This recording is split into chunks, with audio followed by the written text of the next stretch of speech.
अस्सलाम वालेकुम, कैसे हैं आप सब। थंबनेल देख के आपको पता तो चल ही गया होगा कि आज की वीडियो में मैं आपके साथ क्या चीज़ शेयर करने लगी हूँ।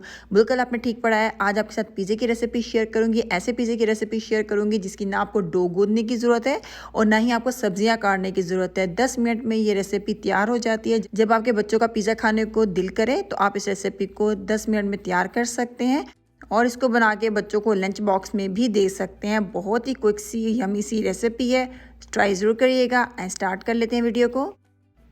क्विक पिज़्ज़ा बनाने के लिए यहाँ पर देखें वाइट ब्रेड हमें चाहिए होगी। वाइट ब्रेड जो आपने लेनी है वो थोड़ी सी मोटी वाली लेनी है, ये बहुत इंपॉर्टेंट है। पतली वाली ब्रेड पे अगर आप बनाएंगे या जो बहुत ज़्यादा फुली हुई ब्रेड होती है उस पर अगर आप बनाएंगे तो ये पिज़्ज़ा आपका बहुत ज़्यादा क्रिस्पी बनेगा। इस चीज़ का आपने ज़रूर ख्याल रखना है कि जो आपने ब्रेड इस्तेमाल करनी है इस पिज़्ज़ा बनाने के लिए वो थोड़ी सी मोटी वाली होनी चाहिए और ज़्यादा फुली हुई ना हो, यानी कि स्क्वायर शेप में जो ब्रेड होती है ना वो आपने लेनी है।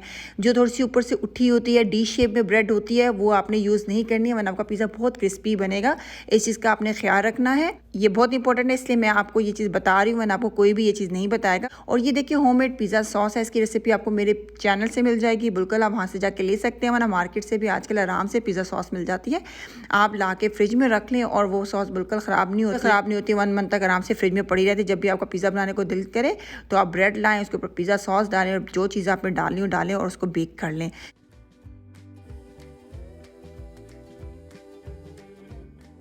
और यहाँ पे देखिए फ्रोज़न कटी हुई शिमला मिर्ची है मेरे पास। ये कैसे आप फ्रीज़ कर सकते हैं वीडियो मौजूद है चैनल पे मेरे, बहुत इन्फॉर्मेटिव है, ज़रूर जाके देखें। मैंने शिमला मिर्च काट के इस तरह फ्रीज़ करके रखी होती हैं, जब भी मुझे इस्तेमाल करनी होती है तो मैं इसको इस्तेमाल कर लेती हूँ। तो वेजिटेबल पिज़्ज़ा बना रहे हैं इसलिए मैं इसमें वेजिटेबल्स का इस्तेमाल कर रही हूँ। अगर आप चिकन बनाना चाहते हैं तो आप चिकन भी डाल सकते हैं, आपकी मर्ज़ी है।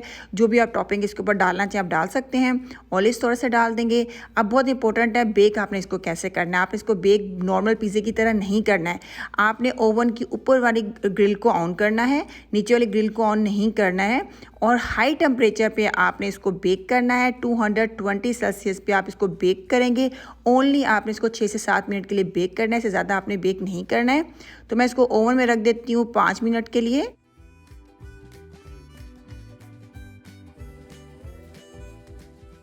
आप देख सकते हैं कोई होममेड वेजिटेबल पिज़्ज़ा हमारा तैयार हो चुका है। थोड़ा सा ज़्यादा बेक हो गया है मेरे से, इसलिए थोड़ी सी चीज़ मेरी डार्क कलर की हो गई है। आप 5 मिनट के लिए बेक करिएगा 220 सेल्सियस पे। तो मेरा ज़रा 6 से 7 मिनट हो गए थे, इससे थोड़ी सी ये डार्क हो गई है। बहुत ही मज़े का सॉफ्ट मुलायम सा ये पिज़्ज़ा तैयार हुआ है। कोई फ़र्क नहीं है बाज़ार वाले पिज़्ज़े में और इस पिज़्ज़े में। तो ज़रूर ट्राई करिएगा, फीडबैक देना बिल्कुल ना भूलिएगा। इंशाल्लाह नेक्स्ट टाइम मिलेंगे एक अच्छी सी रेसिपी के साथ। अपना ख्याल रखिएगा, दुआ में याद रखिएगा। अल्लाह हाफ़िज़।